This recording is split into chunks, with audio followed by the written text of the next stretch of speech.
পক্ষ থেকে আমার পক্ষ থেকে আন্তরিক সালাম শুভেচ্ছা। আসসালামু আলাইকুম। বাংলাদেশ জামাত ইসলামী একটি লিবারাল পলিটিক্যাল ডেমোক্রেটিক অর্গানাইজেশন, যদিও নামটি জামাতে ইসলামী।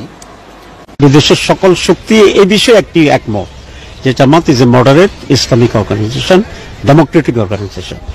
জামাতের অ্যাক্টিভিটিসকে যখন তারা ফলো করেছে, জামাতের ডেমোক্রেটিক পার্টিসিপেশনকে যখন তারা বিবেচনা করেছে, তখন তারা কনভিন্সড হয়েছে সকলেই যে জামাত একটি মডারেট ডেমোক্রেটিক ইসলামী দল।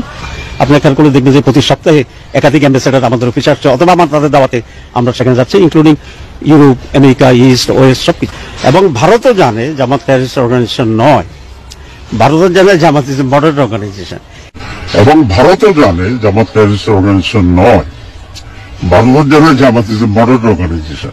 তো আমরা আশা করি ইন্ডিয়া তার ভুল বুঝবে এবং জামাতের যে সঠিক অবস্থান সেটা অনুধাবন করবে এবং বাংলাদেশের সকল দলের সাথে একটা ওয়ার্কিং রিলেশন ইন্ডিয়া তৈরি করবে বলে আমরা বিশ্বাস করি। প্রণয়ন করার ক্ষেত্রে মানুষের অধিকারকে লক্ষ্য রেখে আইনটা প্রণয়ন করা হয়, এটা হলো জামাতের বক্তব্য। সুতরাং এটা একটা ভীতিকর পরিবেশটি তৈরি হয়ে যায় যেখানে খেলাফত কায়েম হবে। খেলাফত, হোয়াট ইজ খেলাফত? খেলাফত মিনস জনগণের নির্বাচিত প্রতিনিধির মাধ্যমে রাষ্ট্র পরিচালনা করা। হোয়াট ইজ খেলাফত? খেলাফত মিনস জনগণের নির্বাচিত প্রতিনিধির মাধ্যমে রাষ্ট্র পরিচালনা করা। গণতন্ত্র থাকবে সেটা কিভাবে, মানে আপনাদের ইচ্ছা নাকি? গণতন্ত্র থাকবে government by the people, for the people, of the people, এইভাবে গণতন্ত্র থাকবে। গণতন্ত্র থাকবে government by the people, for the people, of the people, এইভাবে গণতন্ত্র থাকবে।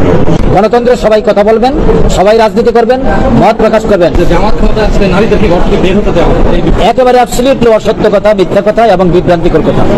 জামাত ইসলামী ক্ষমতায় আসলে, পার্লামেন্টে জামাত যখন 2091-এ গেল, 18 জন এমপি ছিলেন, জামাতের আদরে 2 জন মহিলা এমপি ছিলেন।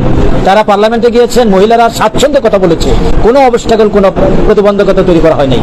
আপনারা দেখেছেন আমরা যেখানেই যাচ্ছি জামাত ইসলামী নারীদের সাথে কথা বলছে, ইউরোপিয়ান ইউনিয়নের সাথে নারী ছিল সেখানে কথা বলছি। আমরা কোনো ঘর থেকে বের হতে দেওয়া হবে না, এরকম আকার ইঙ্গিতে কোনো ইঙ্গিত কোথাও দেওয়া হয়নি। জামাতকে নাবুদি যারা বিরোধিতা করত, তাদের মধ্যে জামাত ইসলামী সম্পর্কে একটি পজিটিভ ধারণা সমাজে তৈরি হয়েছে। একটি মেডিকেল ফাউন্ডেশনের প্রধান, বাংলাদেশের বলা যায় 1 নম্বর ডাক্তার, চিন্তা চেতনা উনি আমাদের বিপরীত। তারপরে আমাকে বলে যে মহিলাদের কি করবে,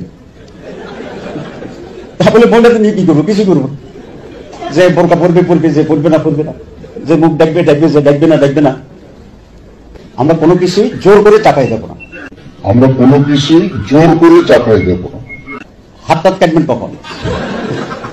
আমি বললাম যে স্যার আমরা এখন ওয়েলফেয়ার স্টেট করবো। কি বলেছি? ওয়েলফেয়ার স্টেট করবো।